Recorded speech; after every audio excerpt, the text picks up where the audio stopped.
সম্মানিত ভাইয়েরা আমার, আরো সহজ ভাষায় বোঝার চেষ্টা করেন। হাসরের ময়দানে আল্লাহ রাব্বুল আলামিন আব্দুল বারীর আমলনামা, সলিমউদ্দিন কলিমউদ্দিনের আমলনামা আল্লাহ রাব্বুল আলামিন এভাবে দেখবেন। আমলনামার ভিতরে, আপনার আমার আমলনামার ভিতরে হাজার হাজার আমল রয়েছে। নামাজ, রোজা, হজ, যাকাত, দান, সাদাকা, পিতা মাতার সেবা, আত্মীয়তার হক, প্রতিবেশীর হক, মসজিদ মাদ্রাসার খেদমত, ঈদগাহের খেদমত, বিভিন্ন আমল রয়েছে, হাজার হাজার আমল রয়েছে। এই সমস্ত আমলগুলোর ভিতরে আল্লাহ তাআলা দুটি আমল খুঁজে দেখবেন। আল্লাহ রাব্বুল আলামিন এই আয়াতের ভিতরে বলতেছেন, অবশ্যই আমি দুটি আমল দেখে নেব। ইয়া আলামিল্লাহ, আমি আল্লাহ জেনে নিব, আমি আল্লাহ খুঁজে নেব এই দুটি আমল তোমাদের ভিতরে আছে কিনা। আমি আল্লাহ রাব্বুল আলামিন তোমাদের শত শত হাজার হাজার আমলগুলোর ভিতরে খুঁজে খুঁজে দেখব জিহাদের আমল আছে কিনা, ধৈর্যের আমল আছে কিনা।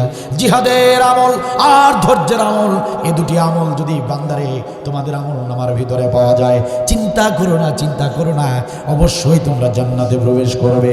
আর যদি শত শত হাজার হাজার আমল নামার ভিতরে, আমলগুলোর ভিতরে জিহাদের আমল আর ধৈর্যের আমল যদি খুঁজে পাওয়া না যায়, কোনো কালেই নয়, কোশ্চিন কালেও নয়, জান্নাত তো দূরের কথা, জান্নাতের সুঘ্রাণ তোমরা পাবে না। একটু জবান খুলে দিয়ে বলেন, কথা আমার নাকি আল্লাহ? কয়টি আমল? কয়টি আমল? দুইটি আমল আল্লাহ দেখে নেবেন, জেনে নেবেন। এ দুটি আমল যাদের আছে তারা জান্নাতি, এ দুটি আমল যাদের নাই তারা জাহান্নামী। কথাকার, আপনি প্রধানমন্ত্রী হতে পারেন, আপনি প্রেসিডেন্ট হতে পারেন, আপনি এলাকার চেয়ারম্যান হতে পারেন, আপনি জজ সাহেব হতে পারেন, আপনি আমেরিকার প্রেসিডেন্ট হতে পারেন, যদি জিহাদের আমল আপনার আমলনামার ভিতরে না থাকে, কোশ্চিন কালেও আপনি জান্নাতে যেতে পারবেন না। যদি আপনি জিহাদের আমল ছাড়া জান্নাতে যান, আল্লাহর কোরআন মিথ্যা হয়ে যাবে। কথা বলেন নাউজুবিল্লাহ, ঠিক কিনা বলে?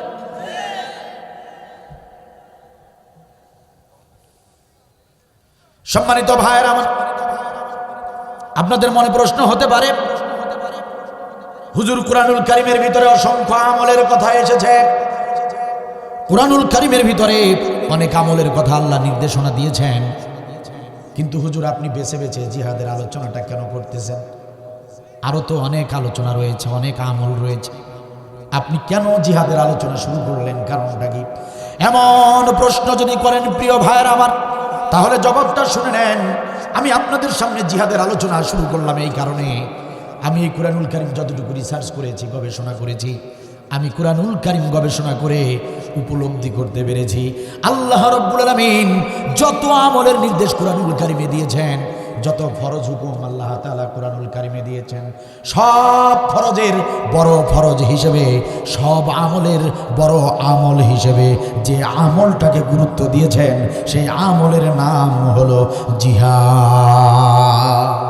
সবচেয়ে বড় আমল, সবচেয়ে বড় ফরজ গুরুত্ব দিয়েছেন কে? সম্মানিত ভাইয়েরা আমার, এই কুরআনুল কারীম গবেষণা করে আমি দেখেছি, এই কুরআনুল কারীমের ভিতরে নামাজের কথা 82 বার এসেছে, এই কুরআনুল কারীমের ভিতরে রোজার কথা 14 বার এসেছে, এই কুরআনুল কারীমের ভিতরে হজ্জের নির্দেশ মাত্র 1 বার এসেছে, এই কুরআনুল কারীমের ভিতরে যাকাতের নির্দেশ মাত্র 34 বার এসেছে। আমি আবারও বলছি প্রিয় ভাইয়েরা, মুখস্থ করে যান, নামাজের নির্দেশ 82 বার, রোজার নির্দেশ 14 বার, হজ্জের নির্দেশ মাত্র 1 বার, যাকাতের নির্দেশ এসেছে প্রায় 34 বার। সেই কোরআনের ভিতরেই প্রিয় ভাইরা আমার, সেই কোরআনের ভিতরেই জিহাদ করতে হবে। ও গোলামেরা, জিহাদ করো, জিহাদ করো, জিহাদ করো। এই জিহাদের নির্দেশ এসেছে 917 বার। 900।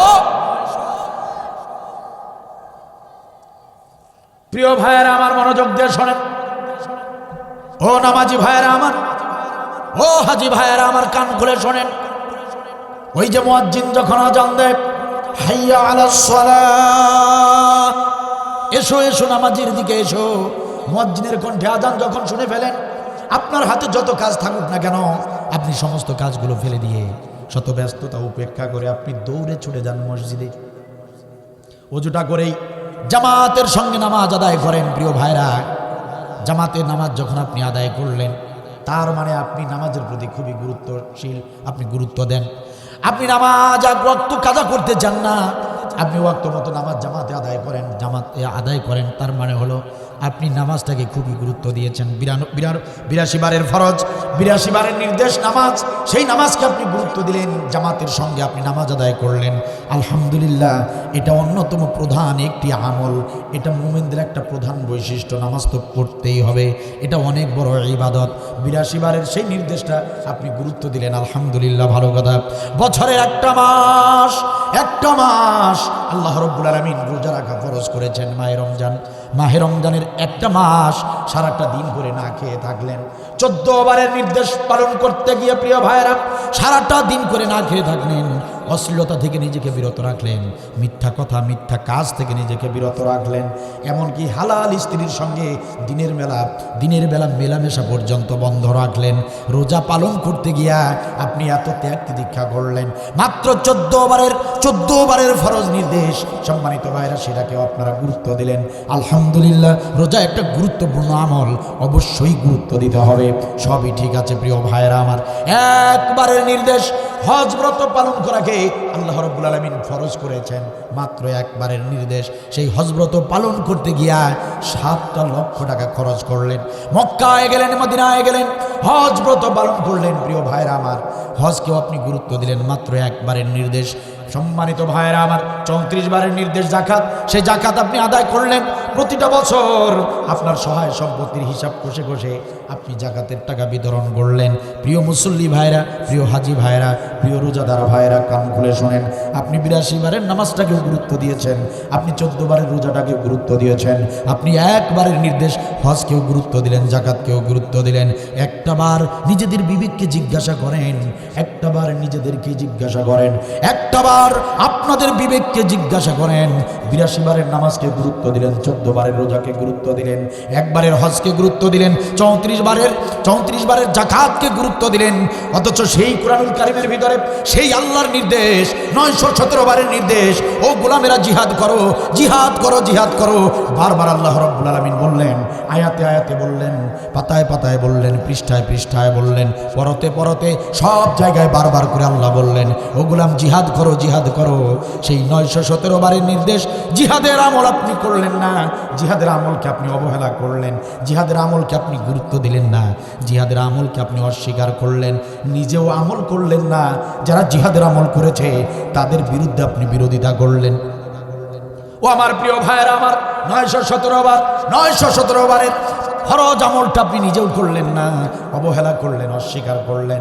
আবার যারা জিহাদের আমল করেছে, জিহাদের স্লোগান যারা দিয়েছে, তাদের বিরুদ্ধে আপনি ষড়যন্ত্র করলেন, তাদের নাম লিস্ট করে থানায় জমা দিলেন, তাদের বিরুদ্ধে মিথ্যা সাক্ষী দিলেন, তাদের বিরুদ্ধে বিরোধিতা করলেন।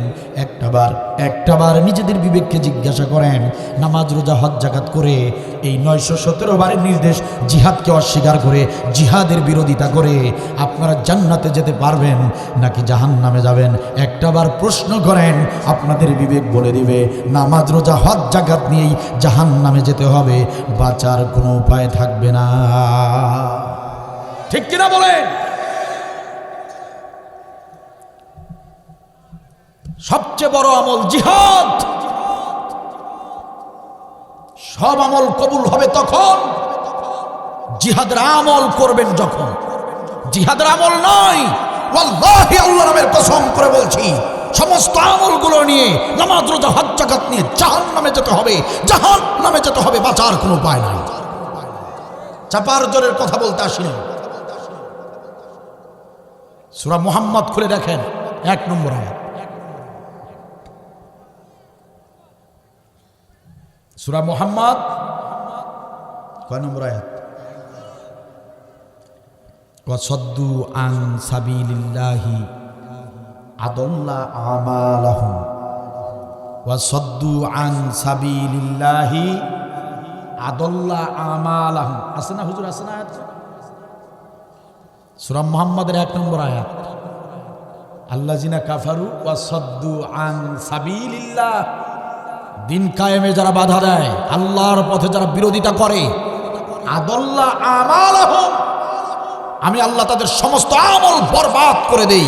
কথা কার? আরে মিয়া, বিশ্বের জমিনে এমন কোন জিনিস নাই যেটার ভেজাল নাই। প্রত্যেকটা জিনিসের ভিতরে ভেজাল। শুধুমাত্র কেবলমাত্র একটা জিনিস এখন পর্যন্ত ভেজাল আসে নাই, কিয়ামত পর্যন্ত ভেজাল হবে না। নাম কি? এ জোরে বলেন না, নাম কি? সেই কোরআনে এসেছে, কোরআনের কথা। কে বলেছেন? ওনার কথার নড়াচড়া আছে কোনো? হেরফের হবে? 19-20 হবে? সেই আল্লাহর স্পষ্ট কথা, আদল্লা আমালাহু। মৌলবী নামাজ পড়েছো, তাহাজ্জুদ পড়েছো, 5 বার হজ করেছো, দান সদাকা করেছো, জিহাদের বিরোধিতা করেছো, আদল্লা আমালাহুম, তোমাকে ওই নামাজ রোজা হজ জাকাত নিয়ে জাহান্নামে যেতে হবে। আদল্লা আমালাহুম, কারণ তোমার সমস্ত আমলগুলো বরবাদ করে দিবেন কে?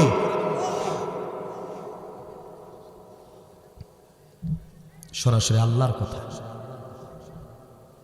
আমরা এই জিহাদের কথাগুলো বললে এক শ্রেণীর লোকেরা বলে কিসের ওয়াজ? রাতে আব্দুল বারী নামের এক বক্তা আসছিল, কিসের ওয়াজ? ও পুরোটাই রাজনীতি করে গেছে। আমরা এইভাবে কোরআন খুলে খুলে স্পষ্টভাবে জাতির লোকদেরকে যখন জিহাদ সম্পর্কে অবগত করি, এক শ্রেণীর টুপিওয়ালা, পাঞ্জাবিওয়ালা, পাগড়িওয়ালা, এক শ্রেণীর মুসলমান নামধারী পাতি নেতা, তারা চায়ের দোকানে বসে কালি সমালোচনা করবে। কিসের ওয়াজ? এটা ওয়াজ না তো, আব্দুল বারী ভোট চাইতে আসছিল। অথচ আল্লাহর কোরআনের সরাসরি কথা, মানলে মানবেন, না মানলে না মানবেন, তাতে আমার যায় আসে না। আমি আব্দুল বারী আমার দায়িত্ব আমি পালন করে যাচ্ছি, কারণ আমার এই আলোচনার উপর হাসরের ময়দানে আমাকে জিজ্ঞাসিত করা হবে। আমি যেন আমি আল্লাহর সামনে যেন বলতে পারি, আল্লাহ তোমার কোরআনের সবচাইতে বড় আমল, যে আমল ছাড়া কেউ জান্নাতে যেতে পারবে না, সেই আমল সম্পর্কে আমি আমার জাতির লোকদের কান পর্যন্ত পৌঁছিয়ে দিয়েছি, দাওয়াত আমি দিয়েছি। এই কথা যেন আমি বুক ফুলিয়ে বলতে পারি। আর আমি যদি আমার এই হক কথাগুলো, কোরআনের সবচেয়ে বড় আমল সম্পর্কে আমার জাতির লোকদেরকে না জানাই, হাসরের ময়দানে আমি আসামি হয়ে যাব। আমি আমার দায়িত্ব পালন করে যাচ্ছি। প্রিয় ভাইরা, ভালো লাগবে কি লাগবে না, আপনারা মানবেন কি মানবেন না, সেটা আপনার ব্যাপার। কথা কি বোঝা যায়? তাহলে দুটি আমল থাকতেই হবে। নির্দেশ কার? 1 নম্বর জিহাদ, আরেকটা ধৈর্য। 1 নম্বর কি? কেন সবাই মুখ খোলা যায় না? মুখ খোলা যায় না। এদেশের ছাত্র সমাজ তারা প্রমাণ করে দিয়েছে হিম্মত কারে বলে, অন্যায়ের প্রতিবাদ কেমনে করতে হয়, ন্যায়ের পক্ষে যুদ্ধ কেমনে করতে হয়, বীরত্ব কাকে বলে, বীরের জাতি কাকে বলে। দেখেন নাই আপনারা? দেখেন নাই? কাঠের চশমা পরেছিলেন তো? ছাত্র সমাজ থেকেও তো শিক্ষা নেওয়া যায়। ছাত্র সমাজ থেকে শিক্ষা নেন। আরে আমরা তো 12-14 বছর ধরে বলেছিলাম এ সরকার জালিম, এ সরকার ইসলামের শুধু শত্রু নয়, এরা দেশের শত্রু, এরা জনগণের শত্রু। কিন্তু আমাদের কথা তখন আপনারা বিশ্বাস করেন নাই। আপনারা সবাই আমাদের কথাগুলো বিশ্বাস করেন নাই। বলেছেন, মনে মনে বলেছেন হুজুরের শত্রু। কই, আমাদের সঙ্গে তো কোনো খারাপ কিছু হয় নাই। কি বলেন নাই? বলেন নাই? অনেকে বলেছেন, মনে মনে বলেছেন এটা হুজুরের শত্রু, হুজুররা দোষ করছে। কই, আরগুলো তো ঠিক আছে, আমাদের সাথে তো কোনো কিছু হয় না, ঠিকই আছে। কিন্তু যখন নিজেদের ছেলের মুখে গুলি লেগেছে, হ্যাঁ, যখন নিজেদের ছেলেরা যখন শহীদ হয়েছে, তখন এ জাতির অভিভাবকদের টনক নড়েছে। তখন তারা বুঝেছে এই সরকার জালিম সরকার। এসব দেখার পরে হুঁশ ফেরে নাই। সাগাটা উপজেলার মুসলমানেরা এসব নিচ্চকে দেখার পরেও আপনাদের জবান পর্যন্ত খোলে নাই। আফসোস, এ জাতির জন্য প্রশ্ন করলে জবাব দিতে পারে না। আরে আমরা তো বীরের জাতি, আমরা তো বীরের জাতি। আমাদের ভাই ছিলেন হযরত হামজালা, 24 বছরের টকবকে যুবক, বিয়ে করেছেন, বিবিকে ঘরে নিয়ে এসেছেন, রাতের বেলা বাসর করেছেন, ফজরের ওয়াক্তে পবিত্রতা অর্জন করে ফজরের নামাজ আদায় করেছেন, ফজরের পর স্ত্রীর সঙ্গে আবার মেলামেশা করেছেন, গোসল ফরজ হয়ে গিয়েছে। এক ব্যক্তি বাহিরে এসে, গ্রামে এসে চিৎকার করে বলতেছিল উহুদের ময়দানে বিশ্বনবীকে শহীদ করে দেওয়া হয়েছে, কাফেররা বিশ্বনবীকে হত্যা করে ফেলেছে। হযরতে হানজালা এ কথা বাড়ি থেকে শুনে, এ কথা শুনে বিবিকে ডাক দিয়ে বলে, প্রাণের বিবি, আমার তরবারি হাতে তুলে দাও, আমার নবীকে কাফেররা উহুদের ময়দানে হত্যা করবে, আর আমি হানজালা স্ত্রীর আঁচল তলে লুকিয়ে থাকব, রোমান্স করব, বাসর করব, এটা হতে পারে না। যদি বেঁচে থাকি ফিরে আসব, আর যদি শহীদ হয়ে যাই অপেক্ষা করবা, দেখা হবে জান্নাতের দরজায়। আরে আমরা সেই বীরের জাতি হযরতে হানজালা দৌড়ে ছুটে গেলেন উহুদের ময়দানে, কাফেরদের সঙ্গে লড়াই করলেন, কাফেরদেরকে কতল করে করে জাহান্নামে পাঠালেন, নিজেও শহীদ হয়ে গেলেন। কাফের বেঈমানদের কাছে এক মুহূর্তের জন্যও মাথা নত করেন নাই। আমরা সেই হানজালার উত্তরসূরি, কথা বলেন ঠিক কিনা? আরে আমাদের ভাই ছিলেন হযরত জাফর বিন আবু তালিব। আল্লাহর রাসূলের নির্দেশে জিহাদের ময়দানে গেলেন। তিনি জানতেন আজকের জিহাদের ময়দানে আসা যাবে, জীবিত অবস্থায় ফিরে যাওয়ার কোনো সুযোগ নাই। কারণ নবী এক জিহাদের ময়দানে তিনজন সাহাবীর, তিনজন সেনাপতির নাম ঘোষণা করেছেন। তার মানে স্পষ্ট তারা আগেই জেনে গেছেন আজকের জিহাদের ময়দান থেকে শহীদ হওয়া ছাড়া আর কোনো উপায় নাই, নিশ্চিত মৃত্যু হবে, নির্ঘাত মৃত্যু হবে জানার পরেও জাফর বিন আবু তালিব কুণ্ঠিত বোধ করেন নাই। তিনি দৌড়ে ছুটেছেন জিহাদের ময়দানে, এক হাতে তরবারি আর এক হাতে কালিমার পতাকা। কাফেরদের সঙ্গে লড়াই করছেন, কাফেরদেরকে কতল করে করে জাহান্নামে পাঠাচ্ছে। হঠাৎ করে কাফের দল হযরতে জাফরের হাত কেটে ফেললো, কাফেরের দল হযরতে জাফরের পা কেটে ফেললো, কালিমার পতাকা জমিনে পড়ে গেল।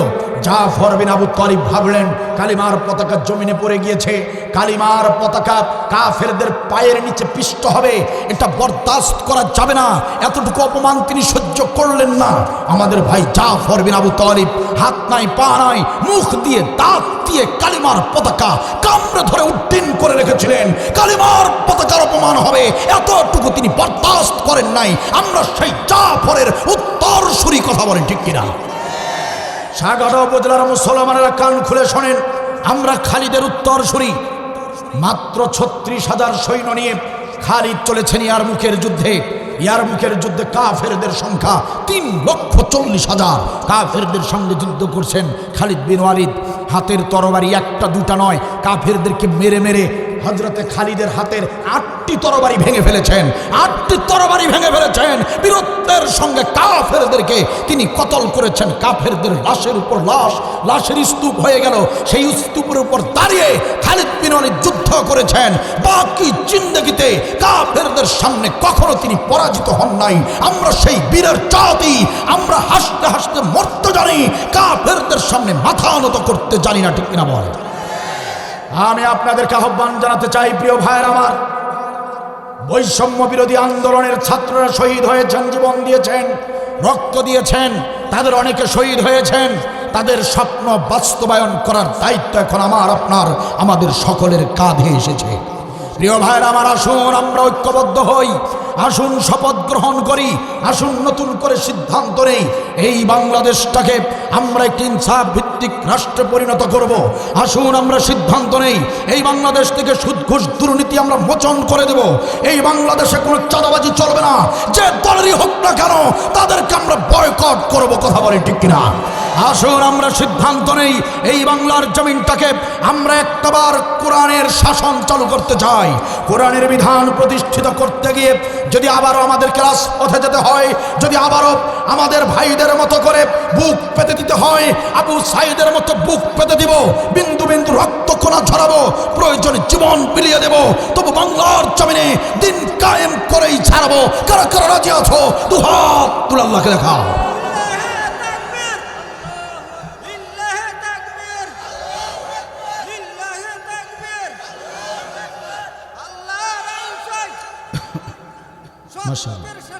মাশাআল্লাহ, জাযাকাল্লাহু খায়র। কাপুরুষ হয়ে 100 বছর বেঁচে লাভ নাই।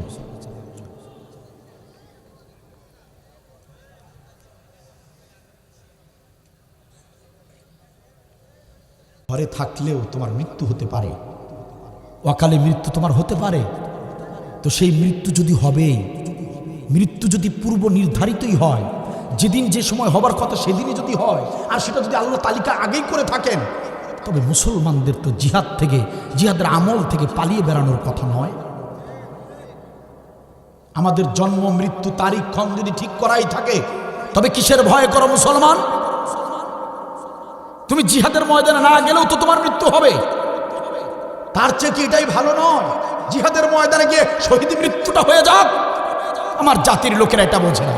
আমার জাতির লোকেরা নামাজ বোঝে, আমার জাতির লোকেরা রোজা বোঝে, হজ জাকাত সবই বোঝে। আমার জাতির লোকেরা সাজদায় পড়লে অনেকে সাজদা থেকে মাথা তুলতেই চায় না। আমার জাতির অনেক লোকেরা নামাজ পড়ে পড়ে কপালে কালো দাগ ফেলেছে। আমার জাতির লোকেরা একবারের জায়গায় 5 বার হজ করে এসেছে। কত নামাজি, কত মুসল্লি। এই লোকরা যদি জিহাদটাকে বুঝতো, যতটুকুই বুঝুক, নামাজ রোজা যতটুকু বুঝেছে, এই এতটুকু যদি জিহাদের আমলটাকে বুঝতো, এদেশে কোনো কালেই হাসিনা সরকারের মতো জালিমরা ক্ষমতায় আসতে পারত না। জালিম শুধু হাসিনা নয়, আরে মেয়ে জালিম সরকার শুধু হাসিনা সরকার নয়। নিজেদের জুলুমের কথা আগে স্বীকার করে নেন। নিজেরাই নিজেদের উপর জুলুম করেছেন। মতারু, তাসারু, জোয়ারু সবচেয়ে খারাপ লোকদেরকে সংসদে পাঠিয়েছেন আপনারা, সমর্থ দিয়েছেন আপনারা, তেলবাজি করেছেন আপনারা, চামচামি করেছেন আপনারা, যে কারণে ওরা ক্ষমতায় আসার সুযোগ পেয়েছে।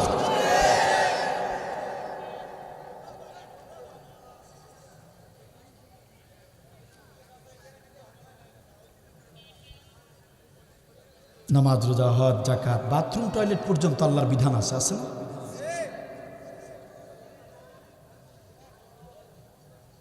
কথা যে কেন বলা হয়, কি সমস্যাটা কি আপনাদের?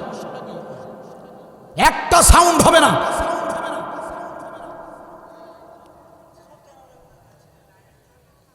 আমার দিকে লক্ষ্য করেন, আমার দিকে তাকান প্রিয় ভাইয়ের আমার।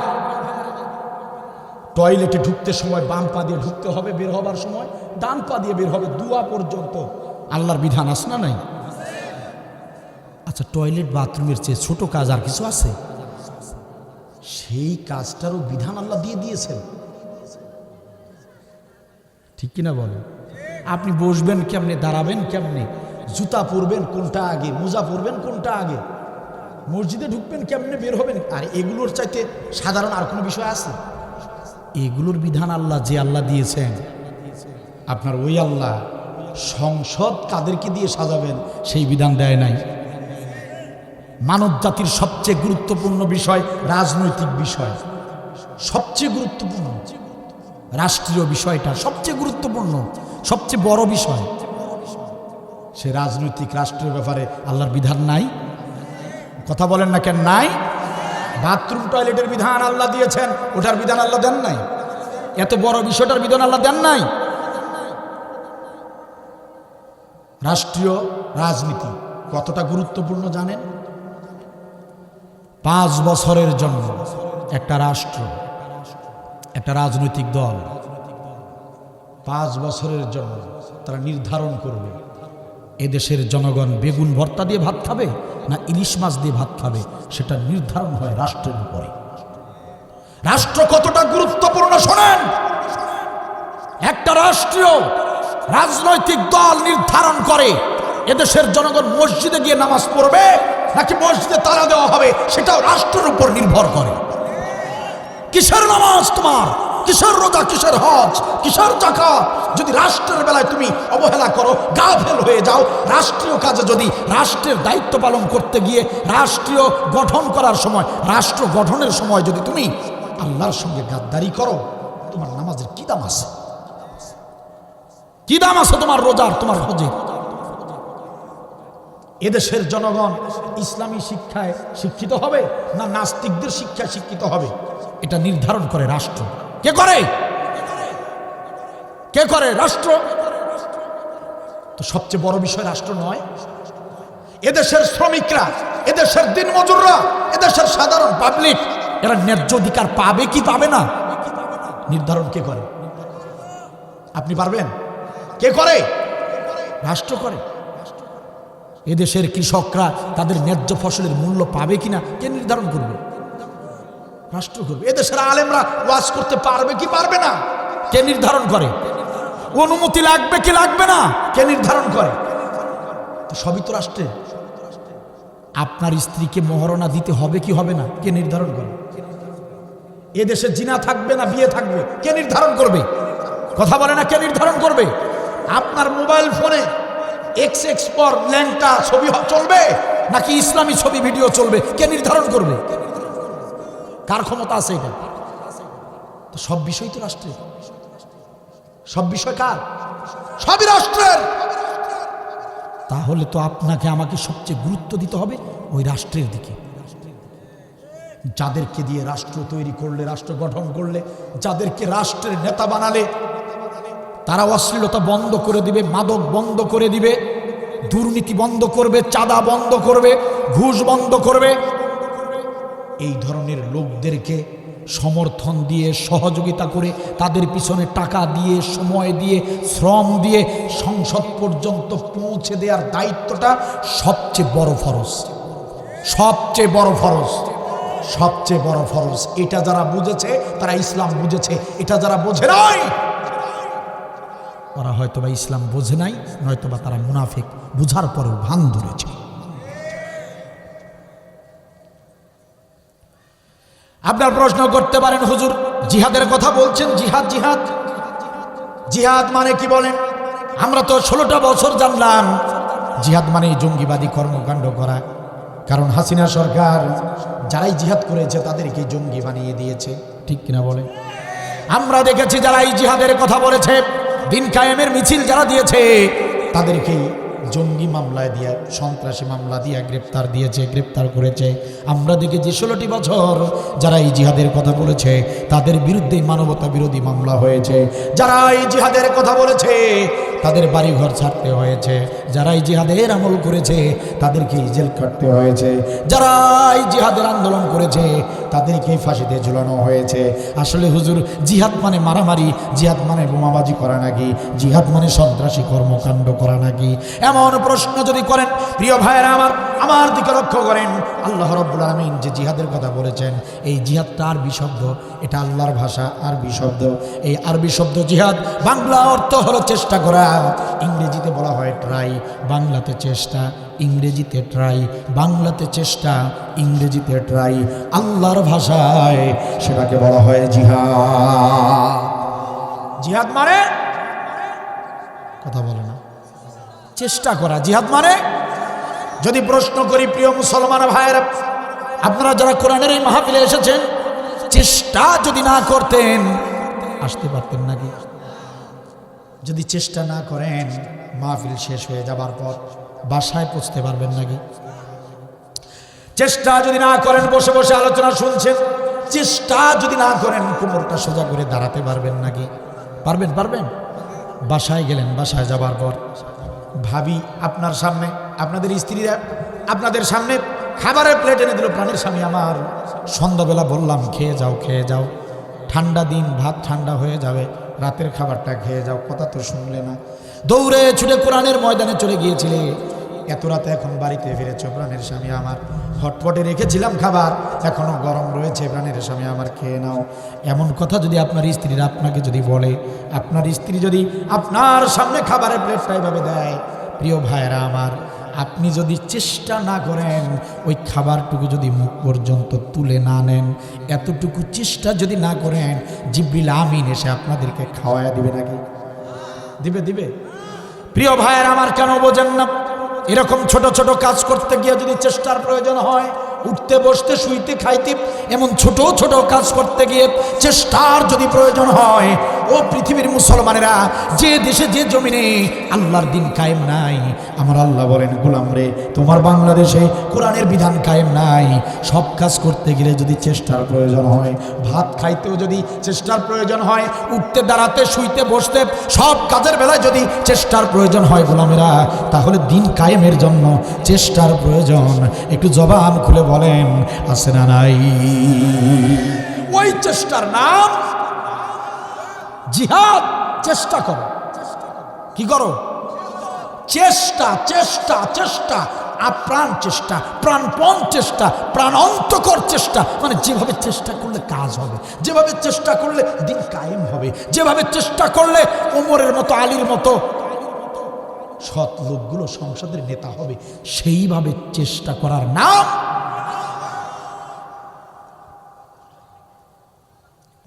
এ জাতির কপাল পুড়েছে।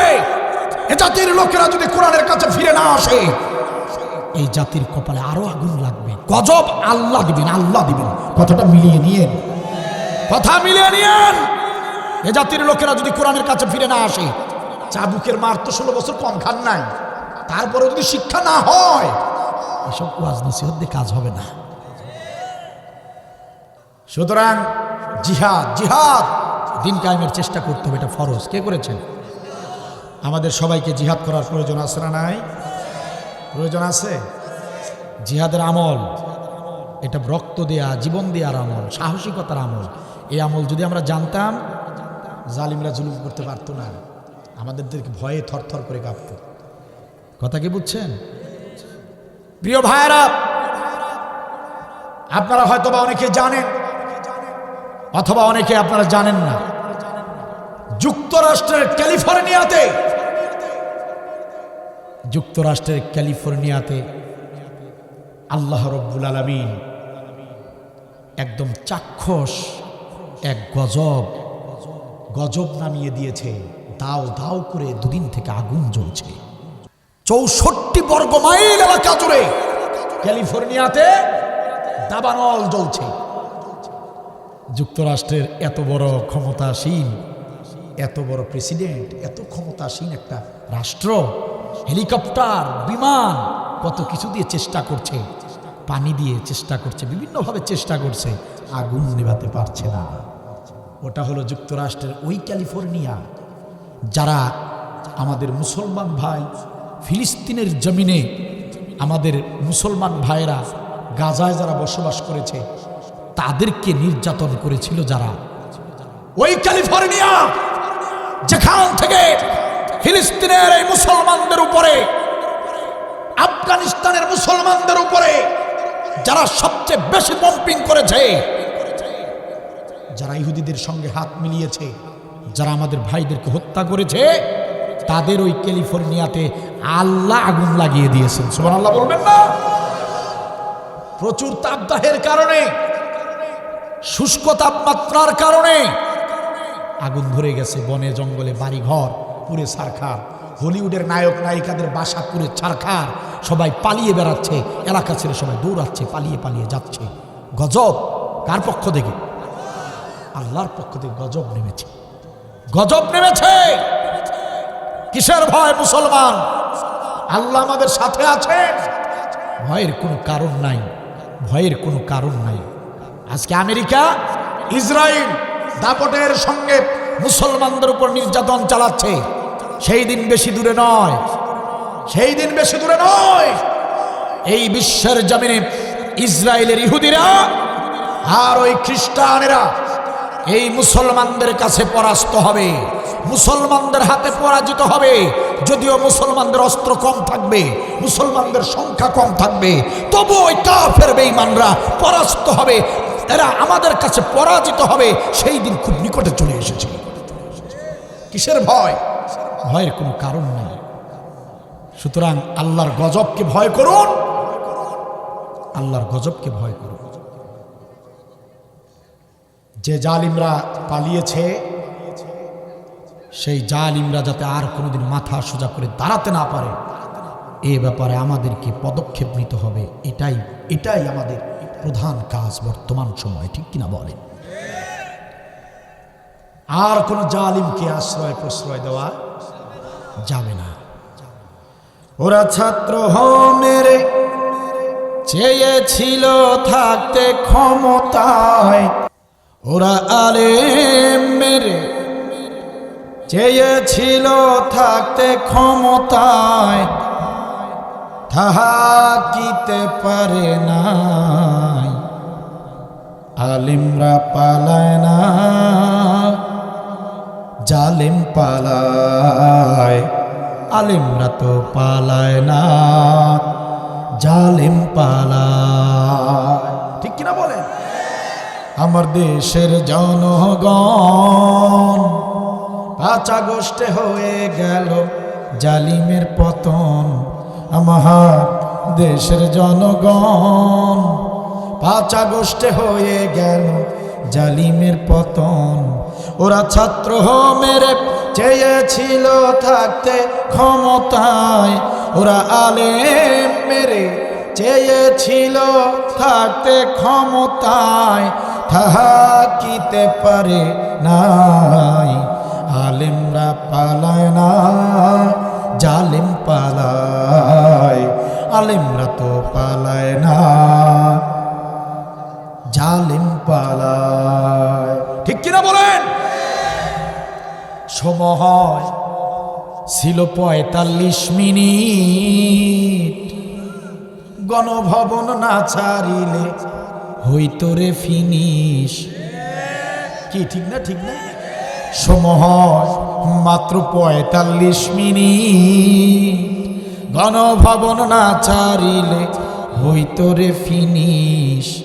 ইঁদুরের গর্ত নাই, পালাবে কোথায়? সাইদি হুজুর বলছিলেন না? বলছিলেন না সময় আসবে এমন ইঁদুরের গর্ত খুঁজে পাবা না? বলে নাই? বলে নাই? ইঁদুরের গর্ত নাই, পালাবে কোথায়? তাই দিল্লি চইলা যায়। আলেমরা পালায় না, জালেম পালায়। আলেমরা তো পালায় না। ঠিক কিনা বলেন? একজন আলেম পাকিস্তানে পালিয়েছে, দেখাতে পারবেন? তাহলে আব্দুল কাদের মোল্লা কামারুজ্জামানকে যখন ফাঁসি দেওয়া হয়েছে, এ বোঝেন কথাগুলো, আব্দুল কাদের মোল্লা আর কামারুজ্জামান ভাইকে যখন ফাঁসিতে ঝুলানো হয়েছে, এই দুটার ফাঁসি হওয়ার সঙ্গে সঙ্গে তো এদেশের সব আলেমদের পালিয়ে পাকিস্তানে যাওয়ার কথা ছিল। কথা বলেন, বুঝেন না? বুঝেন নাই? বুঝেন নাই? আরে ফাঁসি হবার পর তো আর বসে থাকার কথা না। ঠিক কিনা বলেন? একজন আলেমও কি পালিয়েছে? পালিয়েছিল এখন পর্যন্ত? তাহলে বোঝা গেল ওরা যাদেরকে রাজাকার বলেছে, পাকিস্তানের দালাল বলেছে, তারা আসলে পাকিস্তানের দালাল নয়। ঠিক কিনা বলেন? বরং প্রমাণ হয়ে গিয়েছে তোমরাই হিন্দুস্তানি দালাল, তোমরাই হিন্দুস্তানি রাজাকার। কথা বলেন ঠিক কিনা? ভাইজান আমি তো দেখছি, আমার কথা তো আমাকে বলতে এক লোক উঠছে নাকি? আপনারা তো ব্যস্ত হয়েছেন কালেকশনের জন্য। একটা লোক উঠবে না যাদের ঈমান আছে, কোরআনের আলোচনা শুনে কেউ কি বসতেছে, দুই একজন এসে বসতেছে, আর আপনারা না বললেও আমি একটার মধ্যে শেষ করে দেবো আলোচনা। এই বাইরে কি হয়েছে? আপনাদের কি লাগবে বলেন? দাঁড়ায় থাকেন কেন? বসেন না কেন? তাহলে বোঝা গেল আলেমরা পাকিস্তানের দালাল নয়। এদের অপরাধ ছিল একটাই, এরা জিহাদ দিন কায়েমের চেষ্টা করেছে। ঠিক কিনা বলেন? সম্মানিত ভাইয়েরা আমার, রাসূলুল্লাহ সাল্লাল্লাহু আলাইহি ওয়াসাল্লাম বলেন, সাহাবীরা শোনো, আল্লাহর কোন বান্দা বান্দি উটের দুধ দহন করার মতো এরকম সামান্য সময় যদি জিহাদের পথে ব্যয় করে, উটের দুধ দহন করতে যতটুকু সময় লাগে এতটুকু সময় যদি কেউ জিহাদের পথে ব্যয় করে, আমি বিশ্বনবী ঘোষণা করলাম ওই ব্যক্তির জন্য জান্নাত ওয়াজিব হয়ে যায়। সুবহানাল্লাহ, কি কথা! উটের দুধ দহন করতে সর্বোচ্চ আধা ঘন্টা সময় লাগে। বিশ্বনবী বলেন এতটুকু সময় যদি কোনো ব্যক্তি তার জিন্দগিতে দিন কায়েমের পথে ব্যয় করে, ওই ব্যক্তির জন্য জান্নাত ওয়াজিব হয়ে যায়। নবীর ডাবল জামাই হযরত ওসমান রাদিয়াল্লাহু থেকে বর্ণিত হাদিস, قال رسول الله صلى الله عليه وسلم من رابط ليلة في سبيل الله كانت كألف ليلة صيامها وقيامها। নবী সাল্লাল্লাহু আলাইহি ওয়াসাল্লাম কি মজার কথা বললেন, কি বিস্ময়কর কথা বললেন, শুনে নেন প্রিয় ভাইরা। নবী বললেন, ও ওসমান শোনো, ও সাহাবীরা শুনে রাখো, আল্লাহর কোন বান্দা বান্দি যদি 1000 দিন রোজা রাখে, আবার 1000 রাত যদি দাঁড়িয়ে দাঁড়িয়ে নামাজ আদায় করে, 1000টা দিন টানা 1000 দিন যদি না খেয়ে রোজা রাখে, আবার রাতের বেলা যদি দাঁড়িয়ে দাঁড়িয়ে 1000টা রাত যদি নামাজ আদায় করে, ওই ব্যক্তি যতটুকু সওয়াব পাবে, মান রাবাতা লাইলাতান ফি সাবিলিল্লাহ, দিন কায়েমের পথে, জিহাদের পথে কোনো ব্যক্তি একটা রাত যদি জাগ্রত থাকে, একটা রাত যদি কোনো ব্যক্তি জাগ্রত থাকে, 1000 দিনের রোজা 1000 রাতের নামাজের চেয়েও বেশি সওয়াব পাবে। কোথায় পাবেন? আমরা কোথায় পাবেন? গোটা কোরআন জুড়ে জিহাদ বাদে একটা আমল যদি দেখাতে পারেন যে জিহাদের চেয়ে বড় আমল আছে, ফজিলত বেশি আছে, দেখাতে পারলে আব্দুল বারী আজীবন কোরআনের মঞ্চে উঠবে না। একটা আমল দেখান। 1000 দিনের রোজা, 1000 রাতের নামাজ, 1 রাতের জিহাদের আমল, 1 রাত দিন কায়েমের জন্য 1 রাত জাগ্রত থাকবে সমান। প্রিয় ভাইয়েরা আমার, মনে কষ্ট নেবেন না, আমার কথাগুলো একটু শক্ত হয়। আমি ইচ্ছা করেই শক্ত কথা বলার চেষ্টা করি, যাতে করে আপনাদের হৃদয়ে আঘাত লাগে, যাতে করে হৃদয়ে দাগ পড়ে যায়, যাতে করে আপনারা কোরআনের পথে ফিরে আসতে পারেন। মনে কষ্ট নেবেন না প্রিয় ভাইয়েরা আমার। হতে পারে আজকের এই আলোচনাটাই আপনার আমার জীবনের, কারো জীবনের শেষ রাত হতে পারে। আগামীকালের নতুন সূর্যটা দেখতে পারবো কি পারবো না, কোনো গ্যারান্টি ওয়ারেন্টি নাই। জীবনের শেষ আলোচনা হিসেবে শুনে যান। যদি মেনে নিতে পারেন, কপাল খুলে যাবে, হাসরের ময়দানে নাজাত পেয়ে যাবেন ইনশাআল্লাহ। মিশকাত শরীফের 336 পৃষ্ঠায় হাদিসটা পেয়ে যাবেন। আয়েশ রাদিয়াল্লাহু তাআলা আনহু থেকে বর্ণিত হাদিস। হযরত আয়েশ রাদিয়াল্লাহু তাআলা আনহু তিনি বর্ণনা করেন, একদিন সকালবেলা একজন ব্যক্তি নবীর দরবারে আসলেন। নবী সাল্লাল্লাহু আলাইহি ওয়াসাল্লামের কাছে এসে বললেন, ইয়া রাসূলুল্লাহি, ইয়া হাবিবাল্লাহ, ওই যে মরুভূমি পার হবার পরে দূরের একটি গ্রাম রয়েছে, ওই দূরবর্তী একটি গ্রাম, ছোট্ট একটা গ্রাম রয়েছে মরু প্রান্তর পার হবার পরে। ওই ছোট্ট একটা গ্রামে আপনার একজন সাহাবী গত রাতে মারা গিয়েছে। আপনার একজন সাহাবী গত রাতে মারা গিয়েছে। নবী সাহাবীর মৃত্যুর সংবাদ শুনে তিনি মনে বড় কষ্ট পেলেন। আবু বকরকে ডাকলেন, ওমর ওসমানকে ডাকলেন, ও আমার সাহাবীরা চলো চলো, আমার একজন সাহাবী মারা গিয়েছে, মরু প্রান্তর পার হয়ে যেতে হবে, অনেক দূরের পথ, ওই গ্রামে যেতে হবে, আমার সাহাবী মারা গিয়েছে, আমি নবী সাহাবীর জানাজার ইমামতি করতে চাই। বাড়ির যায় বলেন সুবহানাল্লাহ। আপনার আমার নবীর একটা বৈশিষ্ট্য ছিল, কোন মুসলমান যদি মারা যেতেন, আপনার আমার নবী তার জানাজার ইমামতি করতেন।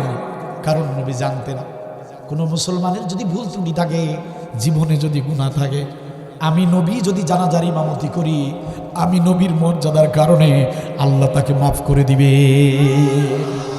এজন্য নবী সাল্লাল্লাহু আলাইহি ওয়াসাল্লাম, দয়ার নবী, মায়ার নবী, কোন সাহাবী মারা গেলেই তিনি গিয়ে জানাজা নামাজের ইমামতি করার চেষ্টা করতেন। আবু বকরকে ডাকলেন, আবু বকর, ওসমান, আলী কোথায় রে, তোমরা কোথায়? চলো চলো, আমার সাহাবী মারা গিয়েছে, তার জানাজার ইমামতি করব। সাহাবীদেরকে সাথে নিয়ে রওনা দিলেন।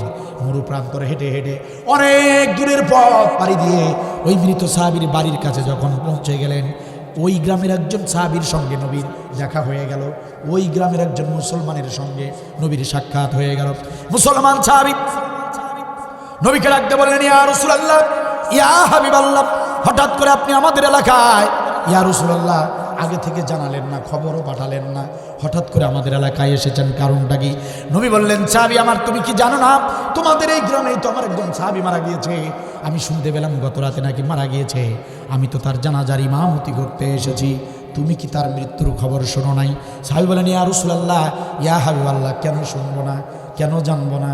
যে লোকটা মারা গিয়েছে সেই লোকটার বাড়ি আর আমার বাড়ি তো পাশাপাশি, আপনার যে সাহাবী মারা গিয়েছে সে আমার নিকটতম প্রতিবেশী। সুবহানাল্লাহ বল। ইয়া রাসূলুল্লাহ, ইয়া হাবিবাল্লাহ, তবে কেন আপনি এসেছেন, কেন তার জানাজা পড়াতে আপনি আসলেন? না জেনে না শুনে আপনি এসেছেন। ওই সাহাবী আপনার হাতে হাত রেখে কালেমা পড়েছিল ঠিক নবীজি, কিন্তু জীবনে কোনো ভালো আমল করে নাই। আপনি যার জানাজার ইমামতি করতে এসেছেন, ওই ব্যক্তি জীবনে কোনোদিন নামাজ আদায় করে নাই, জীবনে হজ জাকাত, কোনো ধরনের রোজা, কোনো ধরনের ভালো আমল সে জীবনে করে নাই, প্রতিবেশীর সঙ্গে ভালো ব্যবহার করে নাই, পিতামাতার খেদমত করে নাই। ইয়া রাসূলুল্লাহ, ইয়া হাবিবাল্লাহ, ঈমান এনেছিল ঠিক, কিন্তু ছলে করে নাই, আমলে ছলে করে নাই, নেক আমল করে নাই। ওই ব্যক্তি জীবনে কোনো ভালো কাজ করে নাই, আমরা তার প্রতিবেশী, জীবনে তার কোনো ভালো কাজ দেখি নাই। ইয়া রাসূলুল্লাহ, ইয়া হাবিবাল্লাহ, যার জানাজার নামাজ আপনি পড়াতে এসেছেন, বিনা হিসাবে ওই ব্যক্তি জাহান্নামে যাবে, ওই ব্যক্তি জান্নাতে যেতে পারবে না। যে ব্যক্তি ঈমান আনার পর নেক আমল করে না, সে তো জান্নাতে যেতে পারে না। ইয়া রাসূলুল্লাহ, আপনি একজন জান্নাতি নবী হয়ে আপনি একটা জাহান্নামী ব্যক্তির জানাজা পড়াবেন, এটা শোভনীয় হবে না। ইয়া রাসূলুল্লাহ, আপনি জানাজা পড়াবেন না, জানাজা যদি পড়াতেই হয় আবু বকরকে দিয়ে পড়া। কথা কি বুঝতেছেন আপনারা? কারণ ও জাহান্নামী লোক। কি লোক?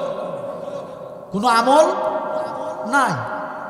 তো জান্নাতি নবী হয়ে আপনি একটা জাহান্নামী ব্যক্তির জানাজা পড়াবেন? নবী সাল্লাল্লাহু আলাইহি সাল্লাম বললেন, সাহাবীরা, ও সাহাবীরা, সিদ্ধান্ত পরে নেওয়া যাবে, আগে চলো মৃত ব্যক্তির বাসার ভিতরে ঢুকি, আগে আমার সাহাবীর মুখটা দেখি। বাসার ভিতরে ঢুকে পড়লেন, তাকিয়ে দেখলেন সমস্ত কাজ কমপ্লিট করা হয়েছে। গোসল করিয়ে লাশটাকে কাফন পরিয়ে খাটিয়ার উপরে শুইয়ে দেওয়া হয়েছে। এখন শুধু জানাজা নামাজটা বাকি। প্রিয় গাইবান্ধা জেলার মুসলমানেরা কান খুলে শোনেন, অল্প কিছুক্ষণ সময়ের ভিতরেই ওই বাড়িতে ওই গ্রামের যত মুসলমান ছিল, সাহাবীরা ছিল, সবাই জড়ো হয়ে গেল। মৃত্যুর খবর শুনে জানাজা পড়বার জন্য লোকেরা জড়ো হয়ে গিয়েছে। বেশ কিছু সাহাবী ওই বাড়ির ভিতরে জড়ো হয়ে গেল। নবী দেখলেন বেশ কিছু সাহাবী জমায়েত হয়েছে। নবী তাদের কাছে আসলেন, সাহাবীদেরকে বললেন, ও আমার সাহাবীরা, বেশ কিছু সাহাবী তোমরা একত্র হয়েছো, আমার জন্য খুব ভালো হয়েছে। একটা গুরুত্বপূর্ণ বিষয়ে তোমাদের সঙ্গে আমি পরামর্শ করব, কিছু কথা বলবো। আমার সামনে দাঁড়িয়ে যাও, আমি নবী তোমাদের সঙ্গে গুরুত্বপূর্ণ কিছু কথা বলতে চাই। সমস্ত সাহাবীরা বিনয়ের সঙ্গে নবীর সামনে দাঁড়িয়ে গেলেন। নবী বললেন, সাহাবীরা শোনো, ও সাহাবীরা শোনো, এই যে লাশ হয়ে আমার সামনে লাশ হয়ে খাটিয়ার উপরে যে ব্যক্তি শুয়ে আছে, এই সাহাবী আমার হাতে হাত রেখেছে, আমার হাতে হাত রেখে কালেমা পড়ে মুসলমান হয়েছিল। এই সাহাবীর মৃত্যুর কথা শুনে আমি অনেক দূর থেকে এই সাহাবীর জানাজা নামাজ পড়ানোর জন্য এসেছি, কিন্তু আমি এর জানাজা পড়াতে এসেছি বলে এসে পড়েছি। জানাজা নামাজ পড়াতে আসার পরে, এখানে আসার পরে আমাকে কয়েকজন বলেছে এই ব্যক্তি নাকি জান্নাতে যাবে না। অনেকে আমাকে বলেছে, হুজুর এই ব্যক্তি জান্নাতে যেতে পারবে না। অনেকেই সাক্ষী দিয়েছে এই সাহাবী নাকি জীবনে নামাজ রোজা হজ জাকাত কোনো ধরনের আমল করে নাই। ও আমার সাহাবীরা, এই মৃত সাহাবী ভালো কোনো আমল করে নাই, এটা জেনে আমি বড় কষ্ট পেয়েছি। সাহাবীরা, আমি নবী বড় মর্মাহত হয়েছি। আমার সাহাবীর কি উপায় হবে? কোনো আমল নাকি করে নাই। আমি তোমাদের কাছে জানতে চাই, প্রিয় সাহাবীরা, তোমাদের ভিতরে একজন ব্যক্তিকে এখানে নাই, এমন একজন ব্যক্তিকে এখানে নাই। তোমরা যারা উপস্থিত হয়েছ, তোমাদের ভিতরে কে আছো এমন একজন ব্যক্তি? শুধু একটা আমলের সাক্ষী দাও। আমার এই সাহাবী তার জীবদ্দশায় একটা ভালো কাজ করেছে, একটা ভালো আমল করেছে, এমন সাক্ষী তোমরা কেউ দিতে পারবা নাকি? এমন কোনো ব্যক্তি এখানে কি নাই? আমার এই মৃত সাহাবী তার জীবদ্দশায় একটা ভালো আমল করেছে, এমন সাক্ষী দিতে পারবা? এমন কেউ আছো নাকি? নবীর কথা শুনে সমস্ত সাহাবীরা নীরব, নিস্তব্ধ হয়ে গেল, কারো মুখে কোনো ভাষা নাই। প্রিয় ভাইরা আমার, পিছনের কাতার থেকে একজন সাহাবী আস্তে করে হাতটা তুলে দিয়ে বললেন, ইয়া রাসূলুল্লাহ, ইয়া হাবিবাল্লাহ, আপনার ওই মৃত সাহাবী তার জীবদ্দশায় একটা ভালো কাজ করেছে, আমি নিজ চোখে দেখেছি। সুবহানাল্লাহ। বাড়ির যায় পড়বে, অনেক কষ্ট হয়ে গেছে না? শুধু অনেক কষ্ট হচ্ছে আপনাদের। একদম বাড়িতে গিয়ে 100টা সুবহানাল্লাহ একবার পড়ে নিয়ে। নবী বললেন, সাহাবীরা দেরি করো না, কি এমন আমল দেখেছো তাড়াতাড়ি করে বলো। সাহাবী বললেন, ইয়া রাসূলুল্লাহ, এই তো অল্প কিছুদিন আগের ঘটনা। ইয়া রাসূলুল্লাহ, আপনার নির্দেশে আমরা মুজাহিদ সাহাবীরা জিহাদের ময়দানে গিয়েছিলাম। আপনার নির্দেশে দিন কায়েমের লক্ষ্যে কাফেরদের সঙ্গে লড়াই করতে গিয়েছিলাম। ইয়া রাসূলুল্লাহ, আপনার নির্দেশে আমরা মুজাহিদ বাহিনী জিহাদের ময়দানে গেলাম, কাফেরদেরকে কতল করে বিজয়ের নিশান ছিনিয়ে কালেমার পতাকা উড্ডীন করে আমরা বিজয় অর্জন করে বাড়ির দিকে ফিরতেছিলাম। বাড়ির দিকে ফিরতে প্রতিমধ্যে রাত হয়ে গেল, অন্ধকারে নেমে আসলো। রাত হয়ে যাবার কারণে আমরা পাশে একটা মরুভূমি দেখতে পেলাম, সেই মরুভূমিতে তাঁবু স্থাপন করলাম। সকাল হয়ে যাবে যখন আমরা আবার বাড়ির দিকে রওনা করব, তখন রাতের বেলা যদি রাস্তায় থাকি কাফেররা আমাদের উপর আক্রমণ করতে পারে। এজন্য ইয়া রাসূলুল্লাহ আমরা কি করলাম, রাতের বেলা রাস্তায় থাকলাম না, তাবু স্থাপন করলাম। সুন্দর করে তাবু স্থাপন করে আমরা যার যার মতো লাইন ধরে শুয়ে পড়লাম। ফজরের ওয়াক্ত যখন হবে, ফজরের নামাজ পড়ে আমরা সকালবেলা বাড়ির দিকে রওনা করব। ইয়া রাসূলুল্লাহ, আমরা যখন শুয়ে পড়েছি, আমরা যখন তাবুর নিচে শুয়ে পড়েছি, হঠাৎ করে পাশের জঙ্গল থেকে হিংস্র প্রাণীরা গর্জন দেওয়া শুরু করে দিল। পাহাড়ি জঙ্গল, পাহাড়ি এলাকার পাহাড়ি হিংস্র প্রাণীরা গর্জন দিচ্ছে। হিংস্র প্রাণীদের গর্জন শুনে আমরা চমকে উঠলাম। আমরা শোয়া থেকে মুজাহিদরা সবাই দাঁড়িয়ে গেলাম। বুঝার আর বাকি নাই, বুঝতে আর বাকি নাই, পাশে একটা জঙ্গল আছে, আর সেই জঙ্গল থেকেই হিংস্র প্রাণীরা গর্জন দিচ্ছে। অন্ধকার হবার কারণে আমরা বুঝতে পারি নাই পাশে যে জঙ্গল আর সেখানে হিংস্র প্রাণী আছে, এটা আমরা বুঝতে পারি নাই গো নবী। আমরা যখন শুয়ে পড়েছি তখন বুঝতে পারলাম, গর্জন শুনে বুঝতে পারলাম পাশেই বিশাল একটা জঙ্গল আর সেখানে আছে হিংস্র প্রাণী। আমরা তো আহত মানুষ, জিহাদের ময়দান থেকে এসেছি। আমাদের কারো হাত কাটা, আমাদের কারো পা কাটা, আমাদের কারো মাথা ফাটা, কারণ জিহাদের ময়দান থেকে সুস্থ শরীরে কেউ তো ফিরতে পারে না, ঠিক কিনা বলে? ইয়া রাসূলুল্লাহ, ইয়া হাবিবাল্লাহ, বড় বেকায়দায় পড়ে গেলাম। আমরা তাঁবুর নিচে বসে আছি, ওই হিংস্র প্রাণীরা যদি তাঁবুর ভিতরে ঢুকে যায়, আমাদের শরীরের গন্ধ হিংস্র প্রাণীরা খুব সহজেই পেয়ে যাবে, তাঁবুর ভিতরে ঢুকে যাবে, আমাদেরকে ছিঁড়ে ছিঁড়ে খাবে, বাঁচার তো কোনো উপায় থাকবে না। ইয়া রাসূলুল্লাহ, কোনো উপায় খুঁজে পেলাম না, জানে মরে যাব, বাঁচার তো আর কোনো উপায় নাই। কি উপায় হবে এখন? কোনো উপায় না পেয়ে আমরা মুজাহিদ সাহাবীরা, দিন কায়েমের সৈনিকরা আল্লাহর দরবারে দুহাত পেতে আল্লাহর কাছে সাহায্য প্রার্থনা করলাম।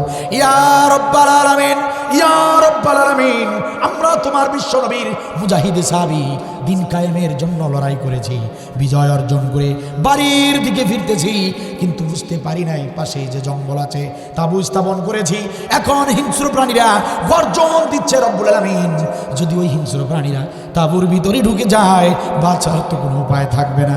রব্বুল আলামিন, ইয়া রাব্বাল আলামিন, মেহেরবানি করে আমাদের জন্য আপনি একজন সাহায্যকারী পাঠিয়ে দিন। ইয়া রাসূলুল্লাহ, আমরা আল্লাহর কাছে দোয়া করলাম, আল্লাহ একজন সাহায্যকারী পাঠাও, আমাদেরকে বাঁচার ব্যবস্থা করে দাও। আমরা দোয়া করতে দেরি হয়েছে, ওগো নবীজি, দোয়া কবুল করতে আল্লাহ দেরি করেন নাই। সুবহানাল্লাহ বলেন। আমরা দোয়া মুনাজাত শেষ করে তাকিয়ে দেখলাম তাঁবুর ভিতরে একজন যুবক প্রবেশ করেছে। অজানা এক যুবক আমাদের তাঁবুর ভিতরে প্রবেশ করেছে। ওই যুবক আমাদের কাছে এসে, সামনে এসে ডাক দিয়ে বলে, কে তোমরা? আমাদেরকে জিজ্ঞাসা করলো, কে তোমরা, কোথা থেকে এসেছ, কোথায় বাজাচ্ছ? আমার বাড়ির সামনে মরুভূমিতে তাঁবু স্থাপন করেছ, কি কারণে, কার অনুমতি নিয়ে তাঁবু স্থাপন করেছ, বলো তোমাদের পরিচয় কি? যুবক যখন আমাদেরকে প্রশ্ন করলো, ইয়া রাসূলুল্লাহ, আমরা যুবককে প্রশ্নের জবাব দিলাম, ওহে যুবক, আমাদের তেমন কোনো পরিচয় নাই, আমরা হলাম বিশ্ব নবীর মুজাহিদ সাহাবী, দিন কায়েমের জিহাদের ময়দান থেকে বিজয় অর্জন করে ফিরেছি। ইয়া রাসূলুল্লাহ, এই পরিচয়টা যখন আমরা দিলাম, ওই যুবক মুচকি হাসি দিয়া বলল, ওহে মুজাহিদ সাহাবীরা, তোমরাও জেনে খুশি হবে, তোমরা যে নবীর হাতে হাত রেখে ইসলাম গ্রহণ করেছ, আমিও সেই নবীর হাতে হাত রেখে ইসলাম গ্রহণ করেছি। ও মুজাহিদ সাহাবীরা, চিন্তা করো না, ভয় পেও না, তোমাদের দোয়া মুনাজাত আমি শুনেছি, তোমরা ভীত সন্ত্রস্ত হয়েছ, হিংস্র প্রাণীরা তোমাদেরকে খেয়ে ফেলতে পারে, এই ভয়ে তোমরা আল্লাহর কাছে দোয়া করেছ। চিন্তা করো না, আমি নগণ্য এক গোলাম, জীবনে ভালো কোনো আমল করতে পারি নাই, আজকে একটা সুযোগ পেয়েছি, এই সুযোগটা আমি হাতছাড়া করব না। আমি ভালো করে জানি আসমানের নিচে আর জমিনের উপরে জিহাদকারী বান্দার গুরুত্ব, মর্যাদা, সম্মান আল্লাহর কাছে সবচেয়ে বেশি। ও আমার বিশ্ব নবীর মুজাহিদ সাহাবীরা, ও আমার জিহাদি ভাইরা, ও আমার দিন কায়েমের সৈনিক ভাইরা, চিন্তা করো না, সারাটা রাত তোমরা নাক ডেকে ঘুমাও, আমি অধম গুনাহগার সারাটা রাত তোমাদেরকে পাহারা দেব।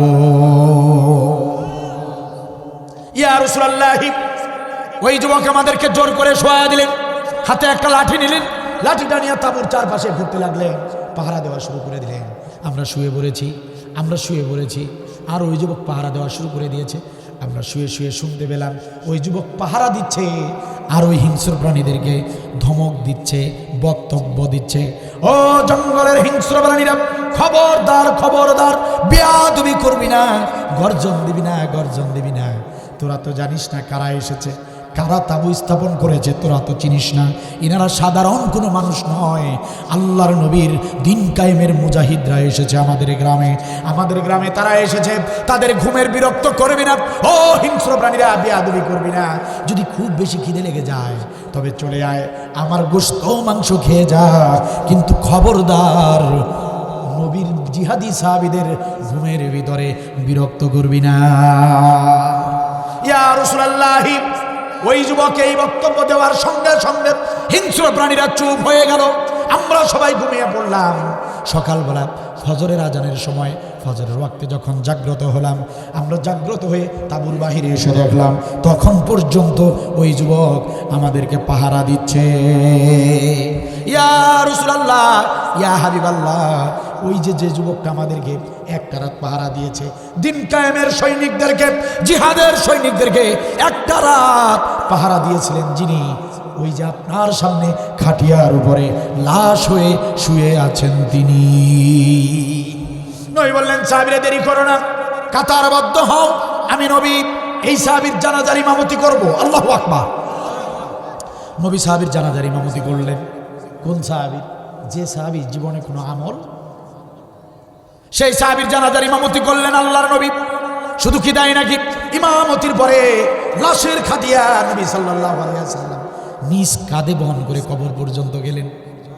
সুবহানাল্লাহ। বাড়িতে প্রিয় ভাইয়ের আমার, একান্ত আপনজনের আমার, নবী সাল্লাল্লাহু আলাইহি ওয়াসাল্লাম লাশের খাটিয়া কবর পর্যন্তই শুধু নিলেন না, প্রিয় ভাইয়েরা আমার, লাশটা তিনি নিজ হাতে যত্ন করে কবরে নামালেন। নবী তার জান্নাতে হাত দিয়া লাশটা কবরে নামালেন। এখানেই শেষ নয়, বড় অবাক করা ঘটনা প্রিয় ভাইয়েরা, বড় অবাক করা ঘটনা। নবী সাল্লাল্লাহু আলাইহি ওয়াসাল্লাম লাশটা কবরে সুন্দর করে শোয়ানোর পর ওই মৃত সাহাবীর মুখের কাপড়ের কাপড়টা এভাবে সরালেন। মুখের কাপড় সরাইয়ে নবী সাল্লাল্লাহু আলাইহি ওয়াসাল্লাম, জান্নাতি নবী আমার, তার জান্নাতি ঠোঁট দিয়া মৃত সাহাবীর কপালে চুমা দিলেন। ও মুসলমানেরা, জীবনে কোনো আমল করে নাই, একটা মাত্র আমল, জিহাদের সৈনিকদেরকে একটা রাত সহযোগিতা করেছিলেন, পাহারা দিয়েছিলেন, নবী তার কপালে চুমা দিলেন। শুধু কি তাই নাকি, চাপার জোরের কথা বলতে আসি নাই রে মুসলমান, মিশকাত শরীফের 336 পৃষ্ঠায় এই হাদিসটা পেয়ে যাবেন। এরপরে নবী আর নবীর সাহাবীরা কবরের কাজ কমপ্লিট করে ফেললেন, বালি আর পাথরগুলো দিয়ে কবরটা একদম ক্লিয়ার করে ফেললেন, সম্পাদন হয়ে গেল। নবী সাল্লাল্লাহু আলাইহি ওয়াসাল্লাম কবরের কাজ শেষ করবার পরে তিনি তার জান্নাতি ডান হাত কবরের মাঝখানে এইভাবে রাখলেন। আমার দিকে তাকান প্রিয় ভাইয়েরা, বিশ্বনবী সাল্লাল্লাহু আলাইহি ওয়াসাল্লাম তার ডান হাত কবরের মাঝখানে এভাবে রাখলেন। সমস্ত সাহাবীরা সামনেই দাঁড়ানো, সবাই উপস্থিত, সবাই চেয়ে চেয়ে দেখছে। নবী তার ডান হাত এভাবে কবরের মাঝখানে রাখলেন। কবরের মাঝখানে রেখে নবী বললেন, ইন্না সাহাবাকা ইয়াজুন্নুনা আন্নাকা মিন আহলিন নার ওয়া আনা আশহাদু আন্নাকা মিন আহলিল জান্নাহ। নবী বললেন, কবরবাসী সাহাবীরে, ওরে কবরবাসী সাহাবী, তোমার প্রতিবেশীরা বলেছে, তোমার বন্ধুরা বলেছে তুমি বিনা হিসেবে জাহান্নামী, আর আমি রাসূল আনা আশহাদু আন্নাকা মিন আহলিল জান্নাহ, আর আমি বিশ্ব নবী সাক্ষী দিলাম তুমি বিনা হিসাবে জান্নাতি। গাইবান্দার মুসলমানেরা, জিহাদের আমল আল্লাহর কাছে কত প্রিয় আমল।